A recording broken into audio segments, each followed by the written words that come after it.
风月情浓，河天上怀日，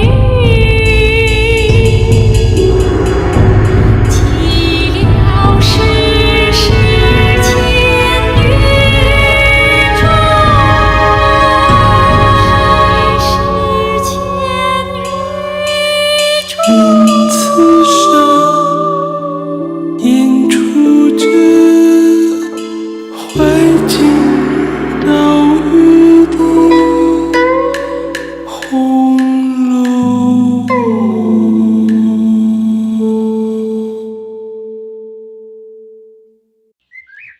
凤姐生日过后，便入了秋，天气凉爽，夜复渐长。凤姐果然命人找了许多旧收的话剧出来，送至园中。外面烦了卷，起了稿子进来。宝玉每日便在惜春这里帮忙，探春、李纨、迎春、宝钗等也多往那里闲坐。一则观画，二则便于会面。我说要加贺，你说哎，我觉得这样黛玉每岁至春分秋分之后，必犯嗽疾。今秋又遇贾母高兴，多游了2次，未免过劳了神。近日又复嗽起来，觉得比往常又重了，所以总不出门，只在自己房中降养。这日，宝钗来探望他，因说起这病症来。妹妹，这里走的几个太医虽都还好，只是你治他们的药总不见效，不如再请一个高明点的人来瞧一瞧，治好了岂不好？每年间闹一春一夏，又不老又不小，成什么？也不是个长法。不重要，我知道我这病是不能好的了。且别说病，只论好的日子是怎么情景，就可知了。可正是这话。古人说食谷者生，你素日吃的竟不能添养精神气血，也不是好事呀。死生有命，富贵在天，也不是人力可抢的呀。今年比往年反觉又重了些似的。昨儿我看你那药方上，人参肉桂太多了，虽说益气补神，也不宜太热。依我说，每日早起拿上等燕窝1两，冰糖5钱，用银吊子熬出粥来，若吃惯了，比药还强呢，最是滋阴补气的。你素日待人固然是极好的，但是我最是个多心的人，只当你心里藏奸。从前日你说看杂书不好，又劝我那些好话，我竟大感激你。往日竟是我错了，实在无道如今。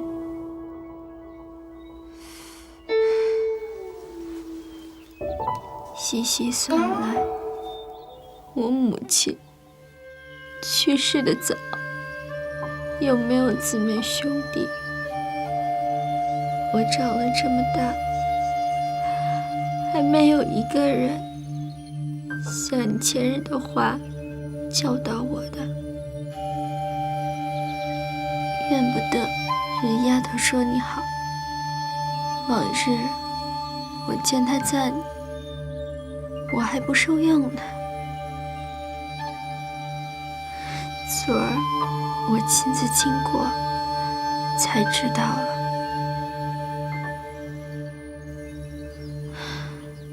我因这身上不好了，每年都要犯这个病。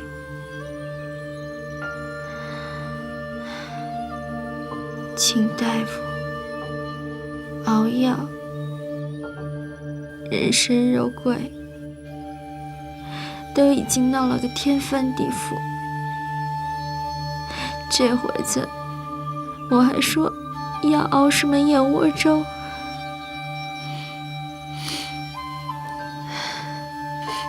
老太太、太太、凤姐姐，这3个人是没话说的。可是那些底下的婆子丫头们，未免不嫌我太多事儿。况且我又不是他们这儿的正经主子，原是无依无靠投奔而来的。如今我还不知进退，何苦叫他们来咒我？这样说，我也是和你一样啊。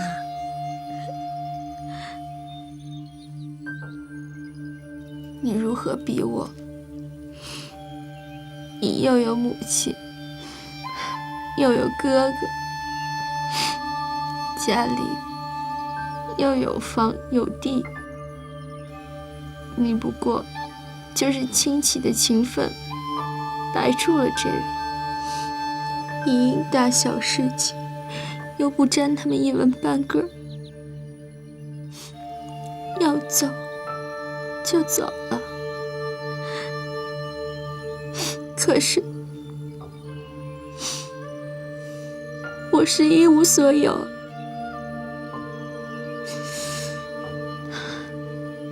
那群儿小人岂有不多闲的呢？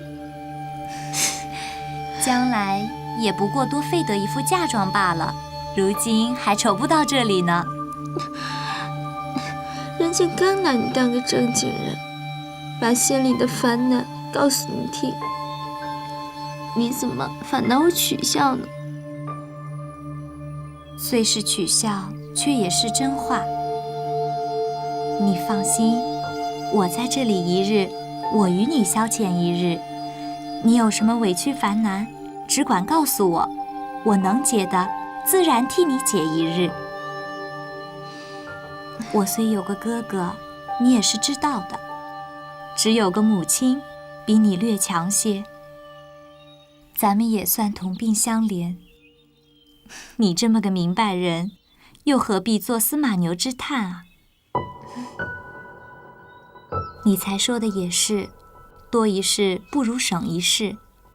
我明日家去和妈妈说了，只怕我们家还有，与你送几两，每日叫丫头们就熬了，岂不又便宜，又不兴师动众的？东西是小，难得你多情如此。这有什么放在口里的？只是我人人跟前施于应候罢了。只怕你烦了，我且去了。那你晚上再来跟我说句话吧。嗯。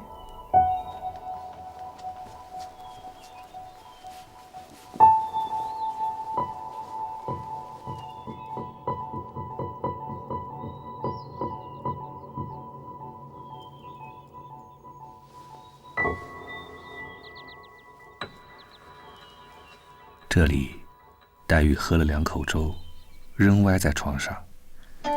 不想日落时天就变了，淅淅沥沥下起雨来。秋林漠漠，阴晴不定。那天渐渐的黄昏，且阴着沉黑，兼着那雨滴竹梢，更觉凄凉。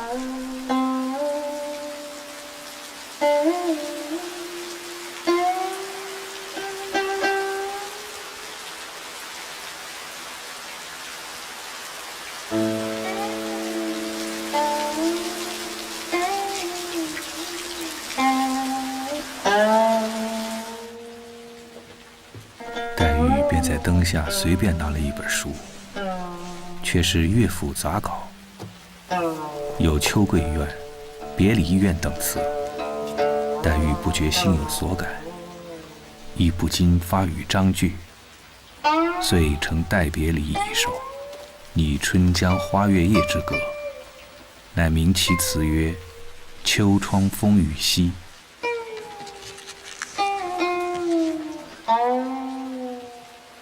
秋花惨淡，秋草黄，耿耿秋灯，秋夜长。一觉秋窗秋不见，哪堪风雨助凄凉。助秋风雨来何宿？惊破秋窗秋梦露。报得秋情不忍眠，自向秋屏一泪珠。泪珠遥遥若短情，千愁照汗动离情。谁家秋院无风入？何处秋窗无雨声？罗衾不耐秋风力，残漏声催秋雨季。年宵默默复飕飕，灯前似望离人弃。寒烟小院转萧条，疏竹虚窗湿沥沥。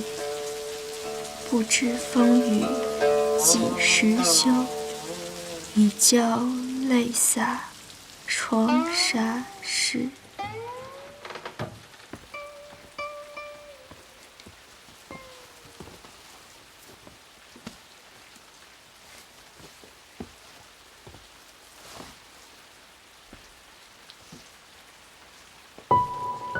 哟，哪里来的余温啊？今儿好些了，吃了药没有？今儿一日吃了多少饭？今儿气色好了些。黛玉看宝玉脱了蓑衣，里面只穿半旧红绫短袄，系着绿汗巾子，膝下露出油绿绸撒花裤子，底下是掐金满绣的棉纱袜子，系着蝴蝶落花鞋。上头怕雨，底下这鞋袜子是不怕雨的吗？也倒干净。我这一套啊，都是全的，还有一双桃木屐呢，才穿了来，脱在廊檐上了。哎，这是什么草编的呀？怪道穿上不像那刺猬似的。这3样啊，都是北京王送的，他闲了下雨时在家也是这样。你喜欢这个，我也弄一套来送你。别的都罢了，唯有这斗笠有趣，竟是活的。这上头的顶儿是活的，冬天下雪戴上帽子，把这竹信子抽了，取下顶子来，只剩了这圈子。下雪时男女都戴的，我送你一顶，冬天下雪戴。我才不要它呢，戴上它就像画上画的和戏上扮的鱼婆了。黛玉话刚出口，方想起话未忖夺，与方才宝玉的话相连，后悔不及，羞得脸绯红。妹妹，妹妹，你方才说什么了？没说什么呀。哎，妹妹又有新作。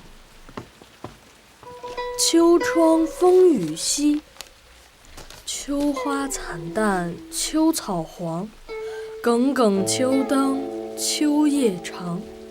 泪珠，你稍吧，我早已经背熟了。泪珠遥遥若短情，千愁照恨动离情。谁家秋院无风入？何处秋窗无雨声？罗衾不耐秋风力，残漏声催秋雨季。我也好了许多，谢你一天几次来瞧我，下雨还来。这会子夜深了，我也要歇着，你且请回去，明儿再来。哟，你也该歇了，我又扰了你，劳了半日神。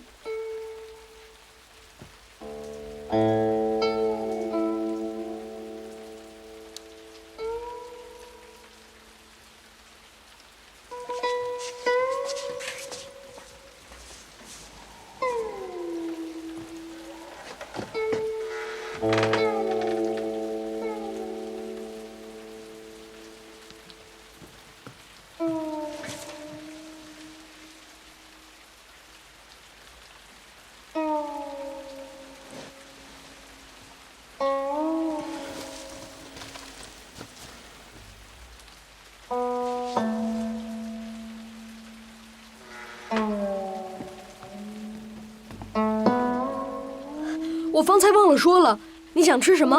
告诉我，我明儿一早就去回老太太，岂不比那些婆子说得明白？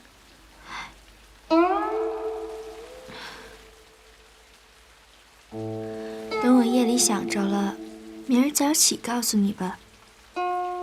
你听，这雨声越发紧了，你快去吧。可有人跟着没有？有人打着伞，点着灯笼呢。这个天儿点灯笼，不相干，那是明码的，不怕雨。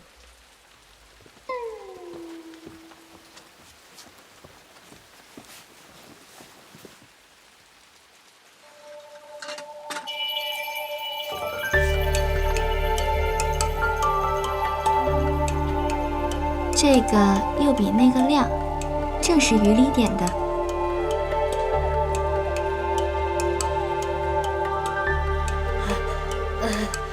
我也有这么一个，只怕他们失了脚，跌倒了，打破了，所以就没点了来。是跌了灯之前，还是跌了人之前呢？何况你又穿不惯那木屐子，那灯笼命他们前头点着，这个又轻巧又亮，原是自己雨里点的。你手里拿着这个，岂不好？都道是金玉良缘，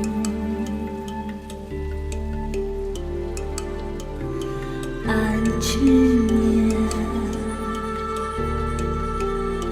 物是千里，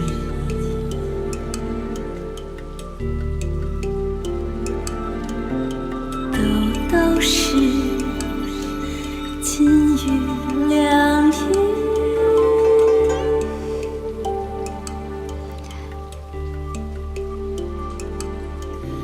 安知眠，物是千梦。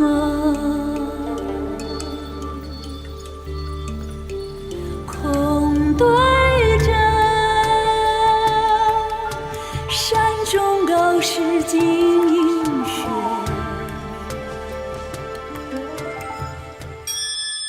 姑娘命我送这一大包子上等燕窝来，还有一包子结粉梅片儿，雪花羊糖，这比买的强。姑娘说了，姑娘先吃着，完了再送来。回去说费心了，请到外头坐了吃茶吧。不了，暂且避会儿这雨。不吃茶了，我还有事呢。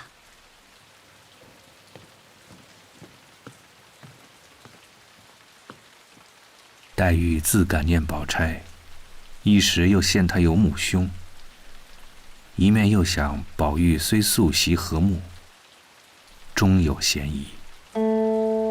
又听见窗外竹梢蕉叶之上，雨声淅沥，清寒透目，不觉又滴下泪来，直到4更将晚，方渐渐地睡了。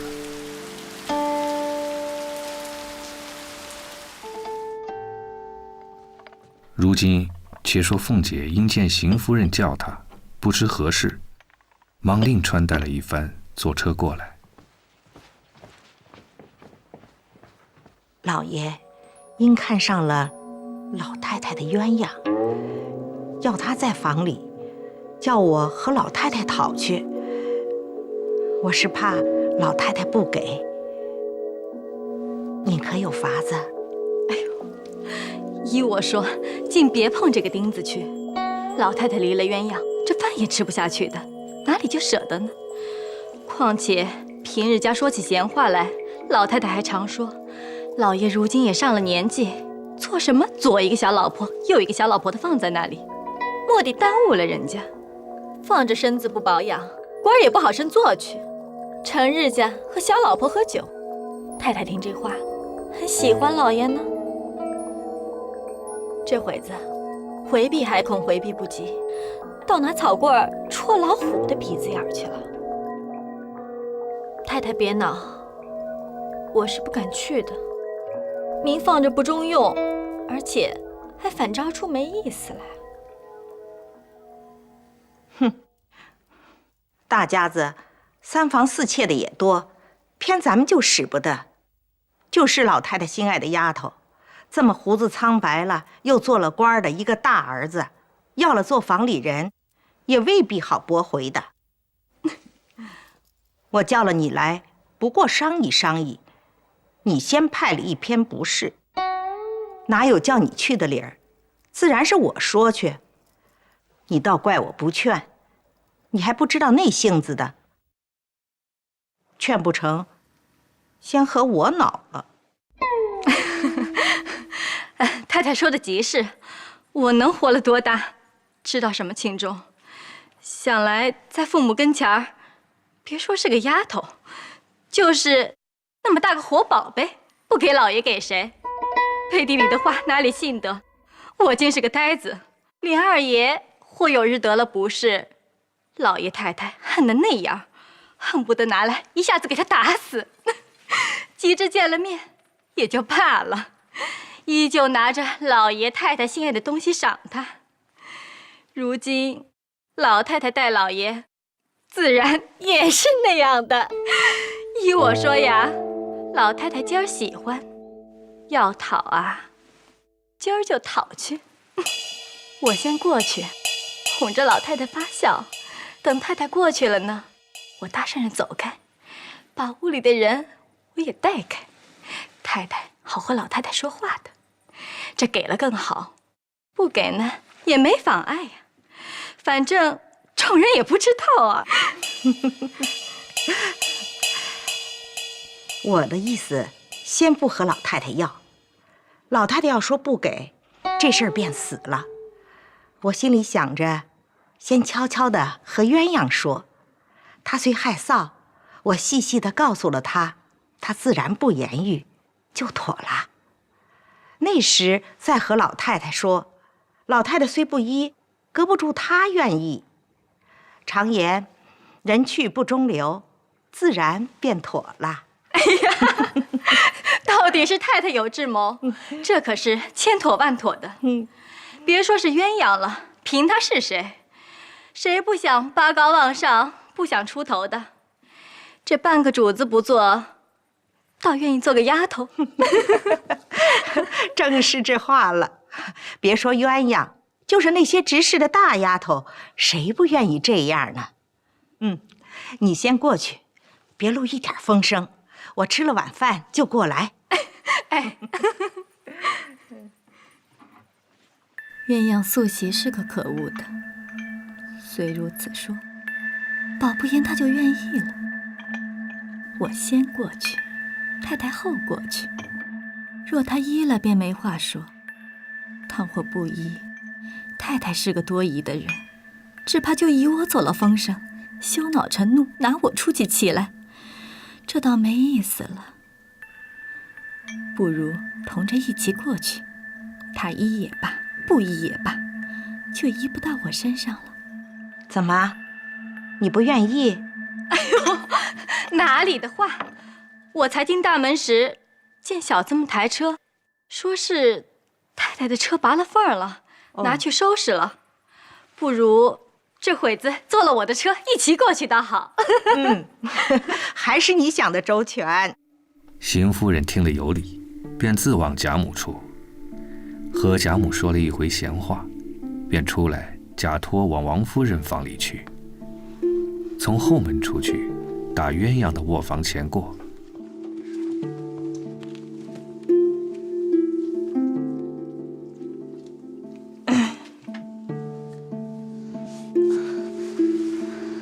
太太，做什么呢？我瞧瞧。你扎的花儿越发的好了。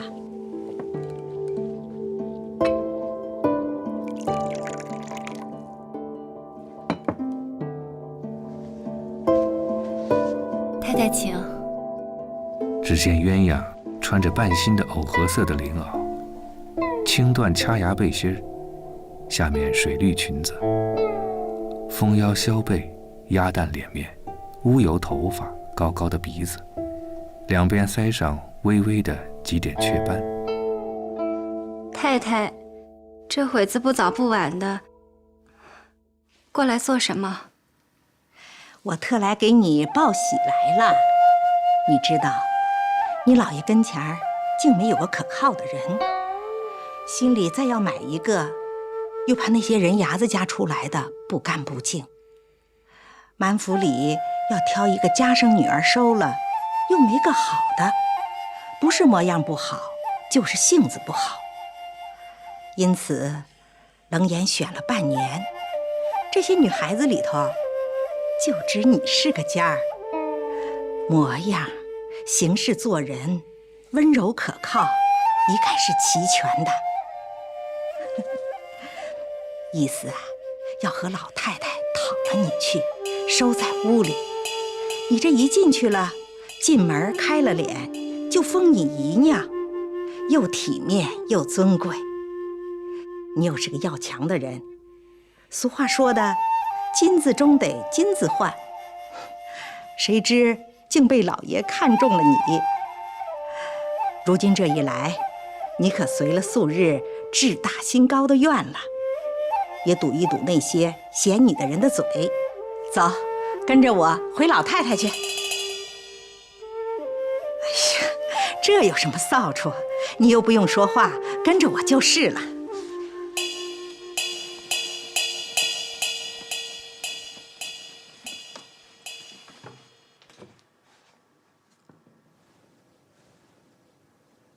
难道你不愿意不成？若果真不愿意，可真是个傻丫头，放着主子奶奶不做，倒愿意做丫头。3年2年，不过配上个小子，还是奴才。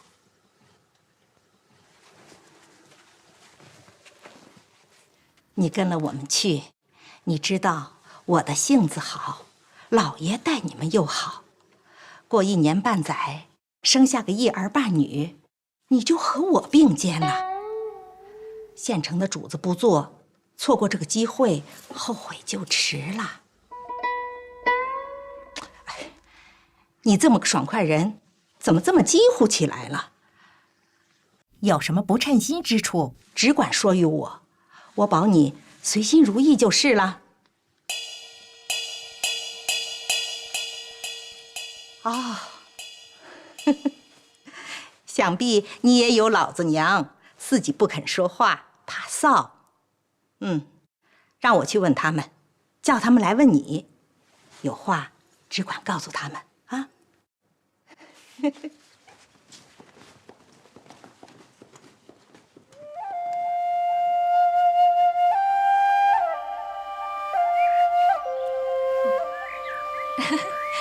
新姨娘来了。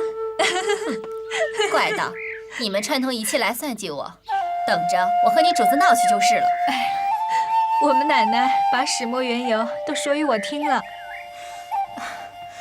这是咱们好，比如袭人、琥珀、素云、紫鹃、彩霞、玉钏、麝月、翠墨，跟了史姑娘去的翠缕，死了的可人和金钏，去了的茜雪，连上你我这10来个人，从小到大什么话不说，这如今都大了，我心里仍是照旧，有话有事并不瞒你们。我这话且放在你心里，且别和二奶奶说去。别说大老爷，这会子娶我做小老婆，就是大太太死了，她3媒6聘的娶我做大老婆，我也不能去。好个没脸的丫头，亏你也不怕牙碜。你也知道了。真真这话伦理不该我们说，这个大老爷也太好色了，略平头正脸的他就不放手了。你既不愿意，我教你个法子，不用费事儿就完了。什么法子？你快说与我听。你只和老太太说，就说已经给了莲二爷了，大老爷就不好要了。什么东西？你还说呢？前儿不是你主子魂说的，才能硬到今儿。他们2个都不愿意，我就和老太太说，叫老太太说，已经把你许了宝玉了，大老爷也就死了心了。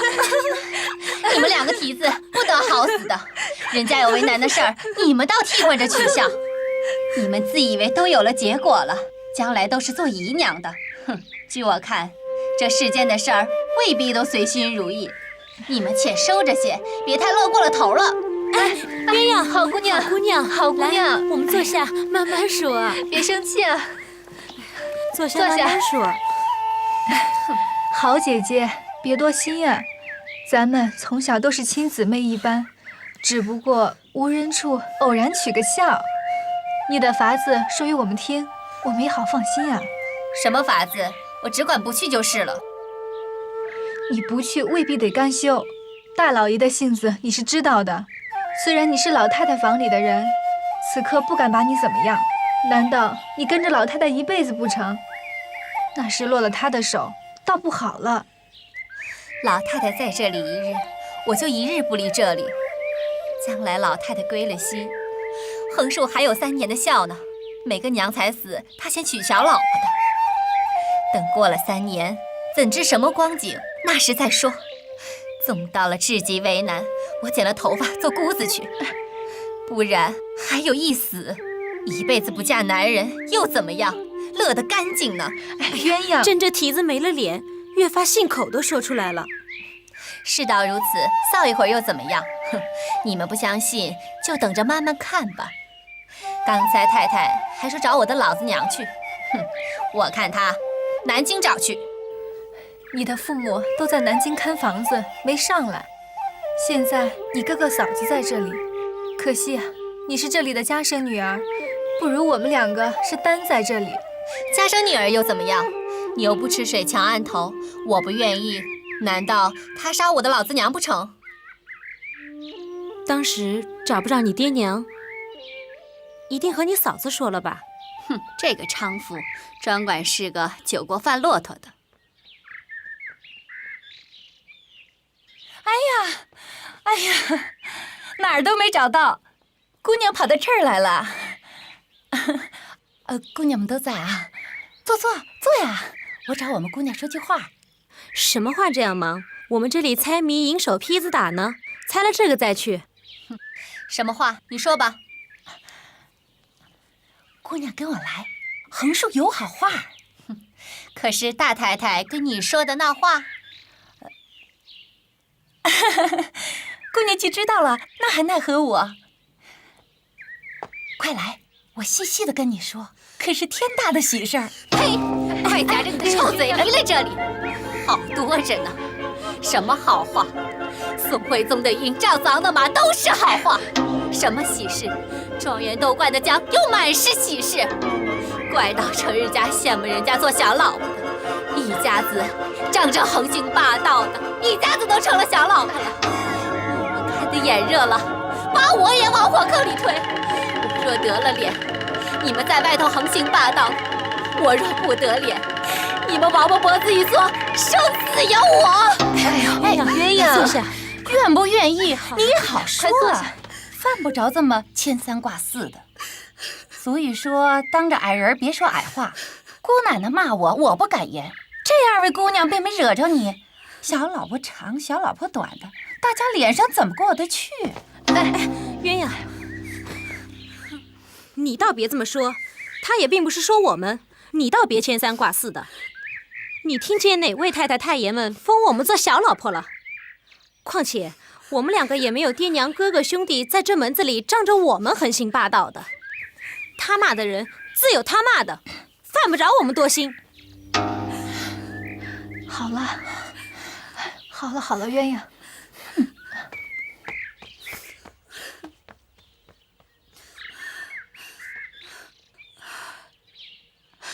他见我骂了他，他臊了，还来挑唆你们两个。幸亏你们两个明白。算了，不中用的，反倒骂了我一场。他倒敢骂你，袭人也帮着他抢白了一顿。又与袭人什么相干？他们是如何知道的？还有谁在跟前儿？还有平姑娘。你不该拿嘴巴子打他回来啊！我一出门他就逛去了，回来连个人影都摸不着他，必定他帮着说什么呢？平姑娘没在跟前，我就远远的看着像他，也不真切，不过是我白忖多罢了。快打了他来，就说我回家了，太太也在这儿，请他来帮个忙。林姑娘打发了人下请子，请了3、4次，她才去的。奶奶一进门我就叫她去了。林姑娘说：“告诉你奶奶，我烦她有事儿呢。”天天烦她，能有什么事儿？罢了，眼下只得如实告诉老爷了。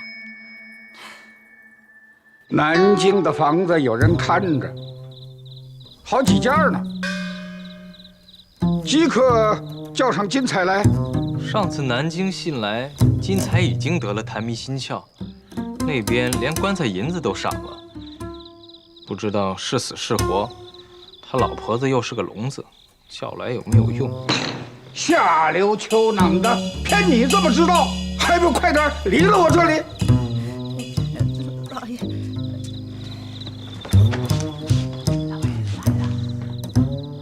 老爷，那鸳鸯哥哥来了。让他进来。鸳鸯一夜没睡，至次日，他哥哥回贾母接他家去逛逛，贾母允了，命他出去。姑娘，鸳鸯意欲不去，又怕贾母疑心，只得出来。你可问了他了？他可答应了？我把话告诉你，叫你女人向他说去，就说是我的话。自古嫦娥爱少年，他必定是嫌我老了，大约他是恋着少爷们，多半是看上了宝玉，只怕还有贾琏，果有此心，便叫他趁早歇心吧。我要他不来，此后谁还敢收他？此是一件。第二件，他想着老太太疼他，将来自然往外聘做正头夫妻去。叫他细想想，凭他嫁到谁家，也出不了我的手心儿，除非他死了，或是终身不嫁男人，我就服了他。如不然时，叫他趁早的回心转意。你别哄我。明儿我让你太太去问鸳鸯，你们说了，如果他不应，没你们的不是；若问了，他却应了，仔细你的脑袋！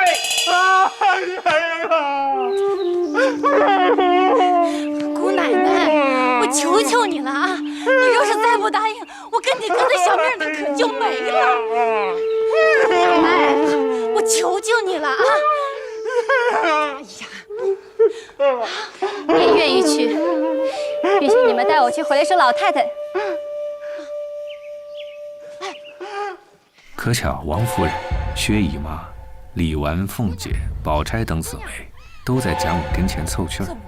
姑娘，鸳鸯拉来她嫂子到贾母跟前跪下，一行哭一行说，把邢夫人怎么来说，园子里她嫂子又如何说，今儿她哥哥又如何说，都说与贾母。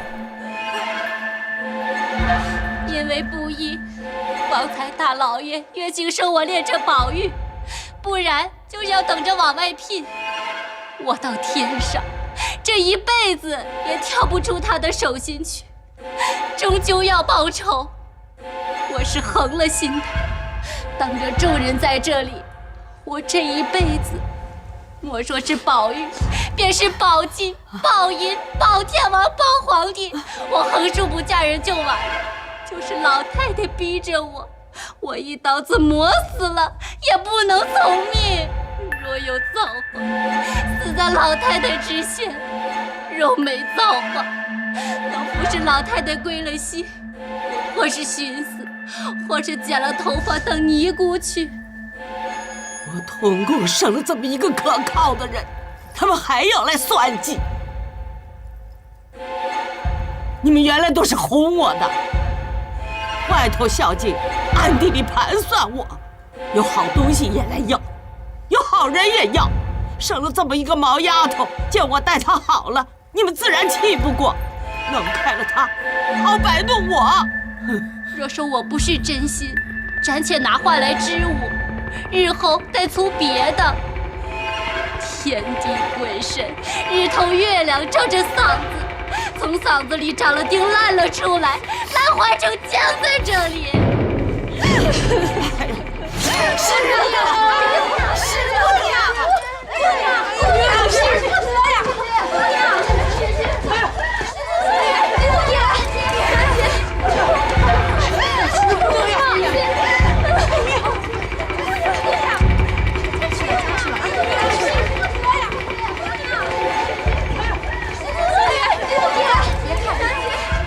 探春有心的人，想王夫人虽有委屈，如何改变？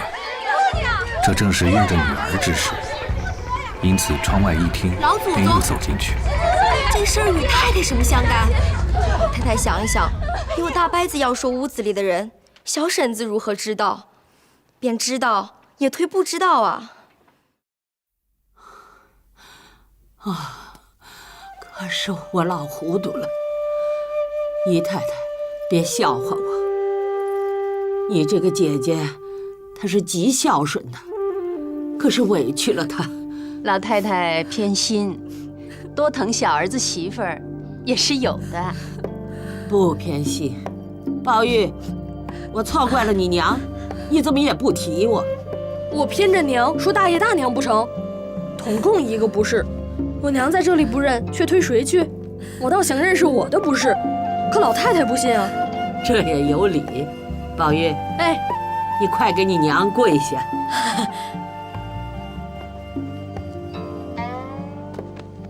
你说，太太，别委屈了，老太太有年纪了，看着宝玉吧。快起来，快起来，到户使不得，总不成你替老太太给我赔不是不成？起来。凤姐，你也不提我。哎呦，我不怕老太太的不是，老太太倒寻上我了。这可奇了，倒要听听这不是。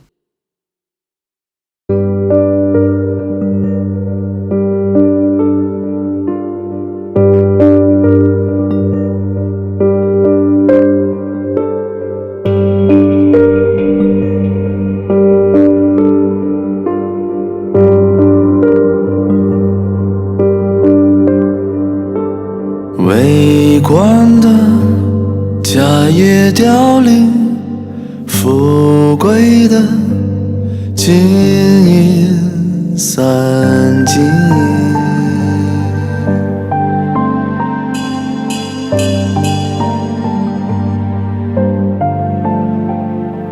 有闻的死里逃生，无情的分明报应。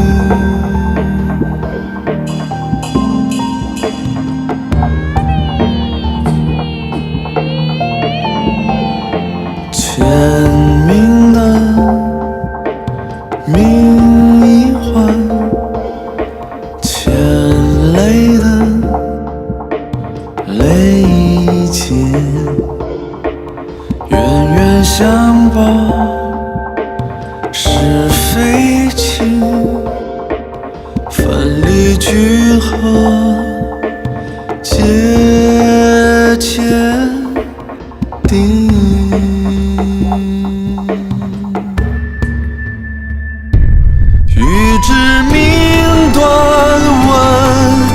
牵手，老来富贵也真侥幸。